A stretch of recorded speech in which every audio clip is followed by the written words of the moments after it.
Hello, this is iRadio News. First, here are the headlines. At least 4 people were killed during violent clashes in Panjshir County, Unity State yesterday. The chairperson of the Specialized Committee on Information revealed that Parliament will enforce its mandate to scrutinize all oil contracts. And former University of Juba Vice Chancellor has called for the professionalization of government parastatals such as the civil registry, saying political interference and mismanagement are preventing them from effective service delivery. Tune in for these stories and more coming to in the news bulletin with me, Wol Mapal, and now the news in detail. At least 4 people were killed during violent clashes in Panjshir County, Unity State yesterday. This is according to Director General at the State Ministry of Information. The incident, which reportedly began around 2:30 p.m. on 3rd December, involved a confrontation between forces loyal to the newly appointed commissioner by the acting SPLM-IO chairman, Mr. Oyed Nathaniel, and those supporting the incumbent commissioner, Honorable Majog Bol. Last month, Mr. Oyed appointed Colonel Stephen Gairiak as commissioner of Panjshir County, replacing Colonel Majog Bol Chol. Gore Gadwak, Director General of the Ministry of Information in Unity State, said the clashes started in Thiapayam. He added that the fighting appears to have stemmed from disagreements over the appointment of the new commissioner. According to the ministry, 4 people have died, including individuals associated with the commissioner and the police, while 1 person has allegedly been wounded. Gadwak told iRadio that authorities are still investigating and have not yet identified the individuals responsible. He said the government is dispatching teams to the area to protect residents and restore calm. Panjshir County is primarily under SPLM-IO control, although SPLM members also hold certain positions, including that of Executive Director. Gadwak stated that apart from the Panjshir incident, the security situation across Unity State reportedly remains stable. The chairperson of the Specialized Committee on Information revealed that Parliament will enforce its mandate to scrutinize all oil contracts. Oliver Maury Benjamin made this statement on Wednesday during a workshop organized by the Media Authority and Journalists for Human Rights. The lawmaker confirmed that oil exploration and production companies must now submit every new agreement to the National Legislative Assembly for final approval. Maury said the measures was taken to combat widespread environmental contamination in South Sudanese petroleum sector. He stated that the new requirement is aimed at ending years of environmental poisoning and corruption tied to opaque contracting processes. Maury drew a comparison between South Sudan and other global producers, stating the nation suffers pollution levels worse than desert oil producing regions in the Middle East. Historically, all existing contracts were finalized directly between oil firms and the relevant ministry without any parliamentary scrutiny, a process he described as fundamentally flawed. According to the lawmaker, a key weakness identified by Parliament is the previous method of signing agreements, but now the National Assembly has established new stringent conditions for the executive branch to improve governance and protect national resources. According to the lawmaker, these conditions require parliamentary ratification for any contract concerning oil and gas extraction, gold and other natural resource extraction.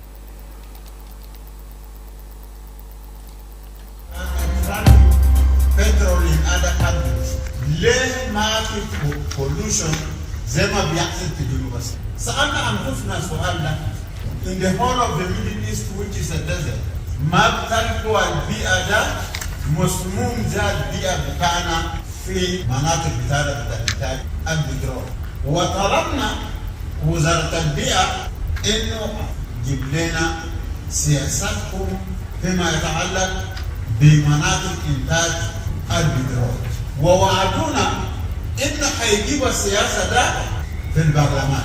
ونحن صابرين to be brought to us. في الوقت اللي احنا بننتظر لقينا العيب وين؟ في كل العقودات اللي بيعملوها مع شركات انتاج البترول، الاتفاقيات دي بتتم بوسط الشركات والوزاره المختصه.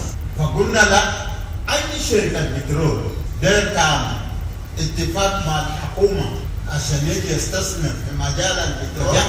الماليه اتفقوا من نقاط الميزانيات انه انت كوزاره الماليه لما تعمل عقود عشان تشيل دين من بنك الدول البنك الافريقي وهكذا، البتالي ما بتكون ساريا المفعول ما لم يعرضوها للبرلمان، وده قرار اتخذته البرلمان بالاجماع، ودي بس ما للبترول حتى الذهب.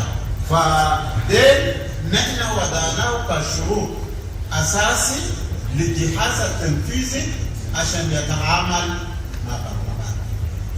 الثلاثه شروط ده اذا انتبه ما اظن هنعاني بعد من مشاكل الجايه قدامنا ده، وما في زول هيقدر يسعى تاني يا ناس البرلمان يبقى.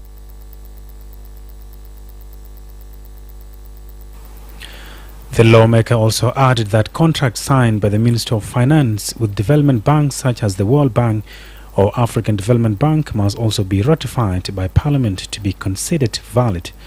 Maurice stressed that if these new checks and balances are respected, South Sudan could avoid many of the environmental crisis and governance problems currently plaguing the petroleum sector.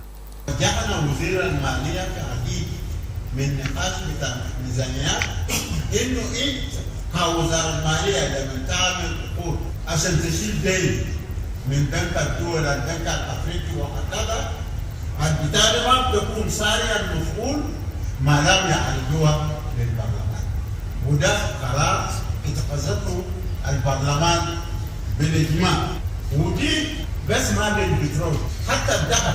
فدين نحن وضعناه كشروط اساسي للجهاز التنفيذي عشان يتعامل مع البرلمان. الثلاثه شروط ده اذا انتبه ما اظن هنعاني بعد من مشاكل الجايه قدامنا ده، وما في زول هيقدر يسعى تاني يا ناس البرلمان يبقى.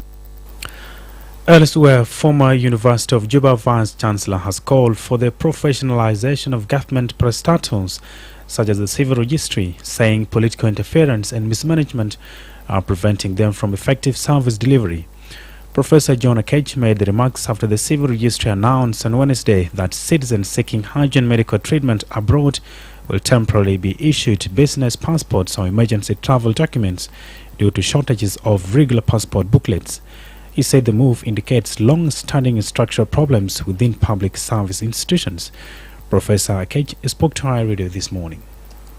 No, I'm saying simply every year you hear that they are producing emergency passports, okay? Because they are running out of paper, just the paper.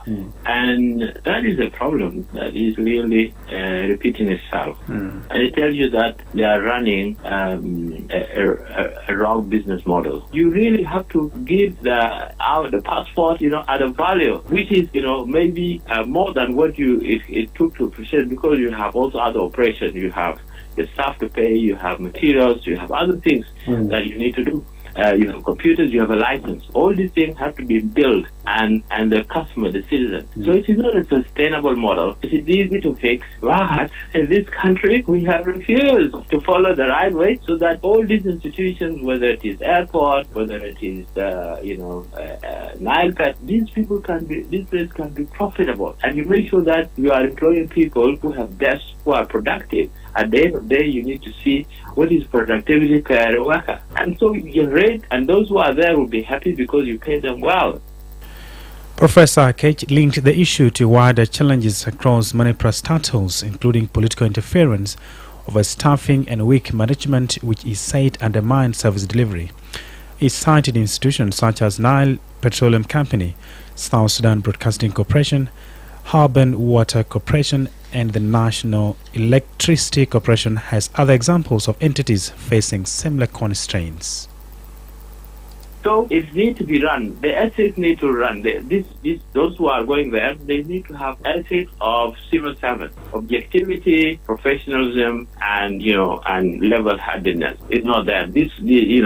But also unnecessary interference from politicians. You see now that some parastatals that are running very well, but those who are leading them, they may be associated with certain political clubs, and so they fall victims of that. and that professional. So this is all a problem. But Nilefed and others, they need to be run on a business ground, just like private companies. And you have to have professional ethics to make sure that you are delivering results, you are creating jobs, and you are bringing revenue to the government. And the government can channel that revenue to improve the public services and goods. That's what needs to happen. Yeah. So I'm not necessarily saying that you make it privatized, because, the certain things cannot be privatized, but they need to be run like private companies. The SPLM Secretary General has reaffirmed the party's readiness for the December 2026 general elections in line with the revitalized peace agreement and the extended roadmap. Dr. Akol Paul Kodi's assurance followed a leadership meeting this week attended by the deputy chairpersons and senior SPLM members, where officials echoed the call of Chairman President Salva Kiir to reorganize the party ahead of next year's polls. The elections are expected to mark the end of the transitional period. In a media statement, Dr. Akol said the SPLM is committed to strengthening its party structures and upholding the core values of the liberation struggle while preserving the movement's founding principles and identity. He added the meeting reviewed progress on peace implementation, peace-building efforts across the country, and internal party matters in line with the directives issued by the chairman. Dr. Akol reaffirmed that the SPLM is moving forward and remains focused on reinforcing the values and vision that have guided the movement since its founding. SPLM National Secretariat has organized this meeting in pursuant to the directive of the chairman of the SPLM, Salva Kiir Mayardit, who directed the SPLM structures, cadres and membership that next year we have to hold election as enshrined in the extended roadmap of the RRTs. This meeting brought together top SPLM officials in the secretariat as well as in the government. We discussed a wide range of issues regarding peace implementation, peace building in the country, issues of the party, and we've agreed to implement the directives of the chairman as he has issued them during the oath ceremony. We want to assure our membership and our cadres that the movement is moving forward, and the SPLM, as said by our chairman in 2005, that the SPLM will do reverse gear. So we're going to move forward to strengthen our party and strengthen the values of the liberation. And finally, before regional stories and sports, the managing director of the South Sudan Media Authority has urged that the public be properly educated and clear legal guidance be established before any measures against misinformation, disinformation and hate speech are implemented. Elijah Aliarkwai made the remarks during a two-day workshop held in Juba from December 2nd to 3rd under the theme Promoting a Just Approach to Misinformation, Disinformation and Hate Speech, an urgent mission to defend truth, dignity and peace in the Republic of South Sudan. The workshop, organized in partnership with Journalists for Human Rights, brought together senior media managers, legal professionals, security representatives, and other dignitaries. The Media Authority is calling for stronger nationwide awareness and clearer legal frameworks to address the increasing challenges of misinformation, disinformation, and hate speech that continue to threaten peace and stability in South Sudan. Kwai stressed that before any legal and enforcement actions are taken, journalists, politicians, and the general public must clearly understand what constitutes misinformation, disinformation, and hate speech. So, the benefit and the importance of this workshop, engaging with the judiciary and the Ministry of Justice, is simply because of hate speech, misinformation, disinformation. It's become alarming now, and it is affecting the stability of the peace that we are having at the moment. So we cannot just leave it open. It has to be addressed. And if it has to be addressed, it is issue to do with accountability. This accountability will affect the journalists, it will affect the politicians, and it will affect the general public. Before we apply these measures, it is very important for us to engage, create awareness, and educate ourselves what constitutes hate speech, what is misinformation and disinformation, as we have been engaging throughout these 2 days.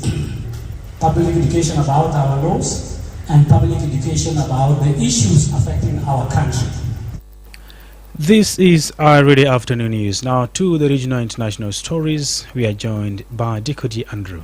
For the international news, the leaders of the Democratic Republic of Congo and Rwanda are set to sign peace deal amid ending the long-running conflict in the region at a summit by the U.S. President Donald Trump in Washington. Ahead of the summit, there has been an escalating in fighting in resources-rich Eastern Democratic Republic of Congo between the government forces and rebels believed to be backed by Rwanda. The DRC army accused its rival of attempting to sabotage the peace process, but the M23 rebels said the army had launched an offensive in a breach of ceasefire. Elsewhere, South Korean authorities are developing a mobile app for stalking victims to track in a real-time the location of their stalkers in their nearby.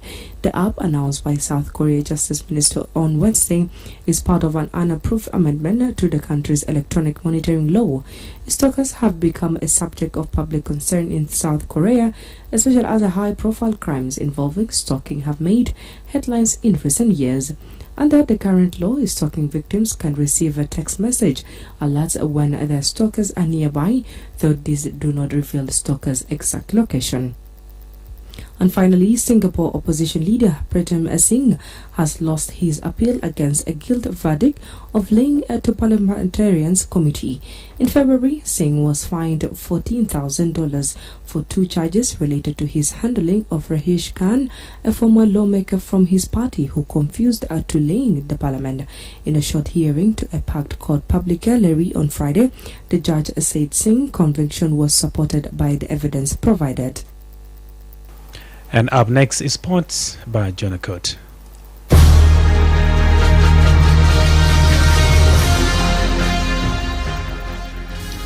In a sport, in a local league, Talabara FC engaged Olympic rank 1-0 on Wednesday, climbing to 17 points and strengthening their push towards the top 4. The win also extended Talabara unbeaten, running to 3 matches, while Olympic rank remains stuck on 8 points, just above the relegation zone. At the top of the table, Qatar FC continued to lead with 23 points, followed closely by El Merreikh, Bentiu and Jammus SC, both on 22 points and still unbeaten this season. Holy Family sit fourth with 20 points, while Malakia are fifth on 19 points after their draw earlier in the week. More Premier League action continued this weekend as the race for the top 10 and the battle at the bottom intensified. In English Premier League, Mikel Mariano and Bakayo Saka scored as Arsenal beat Brentford to restore their 5 points lead at the top of the Premier League. Now, manager Mikel Arteta made 3 changes to the side that drew Chelsea on Sunday with Ben White, Noni Madawiki and captain Martin Odonga coming in. Marino has had to play regularly up front because of injuries to Kai Havertz and Gabriel Jesus and Victor Koyakiri, and this goal was his 13th in the 2025, the most of any Arsenal player this year. A struggle leads end as a 4-game losing run to dent Chelsea Premier League title change. The Blues dropped to 4th place at 9 points behind the leaders Arsenal after a disappointing display at Elland Road. Liverpool needed a late owned goal to rescue a point after Sunderland threatened to put even more pressure on head coach Arnold Slot at the Anfield. Now, Sunderland took a deceptive lead after 67 minutes when Chemelin Tablis 25 short defect of Virgil van and beyond the reach of Alisson. And in La Liga, a double from Kylian Mbappe fire Real Madrid to 3-0 win at Atletico Club in Bilbao to tighten the La Liga title race with Barcelona. Real were reeling from the 3 consecutive draw that allowed their first rival to gain more position in the league, while they had also been struck by a heavy defeat by Liverpool in their recent dry spell. For Sports, Jonah Court.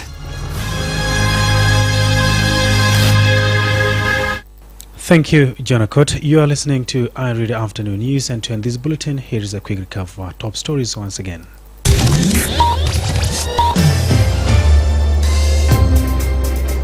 At least 4 people were killed during violent clashes in Panjajir County, Unity State yesterday. The chairperson of the Specialized Committee on Information revealed that Parliament will enforce its mandate to scrutinize all oil contracts. And former University of Juba Vice Chancellors called for the professionalization of government parastatals such as the civil registry, saying political interference and mismanagement are preventing them from effective service delivery.